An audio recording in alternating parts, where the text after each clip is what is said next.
पक्षांच्या ह्याच्यावर नाराजी नाही आहे. मी माझ्या प्रभागाच्या विकासाकरता की बाबा सत्तेच्या सोबत गेल्याशिवाय पर्याय नाही आहे. तरी मला वाटत नाही काँग्रेस पुरेसं संख्याबळ सत्तेपर्यंत पोहोचेल का नाही. तुम्ही भाजप प्रवेशानंतर त्या ठिकाणी सांगत आहे की तुम्ही भाजपचा मला विकास आवडला म्हणून मी भाजपमध्ये गेला.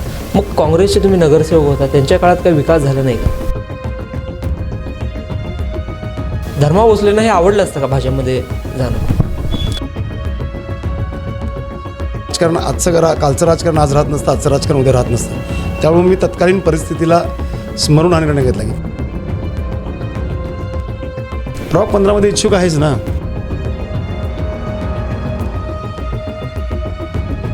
आणि ते त्यांशी काय बोलणं वगैरे? नाही बोलणं काय झालं नाही. शहरमध्येचे आमदार सन्माननीय देवेंद्रदादा कोठे यांच्या मार्गदर्शनानुसार किंवा त्यांच्या नेतृत्वाखाली माझा प्रवेश झाला. हे नरोटेंच्या विरोधात ते तर मी लढणार आहे.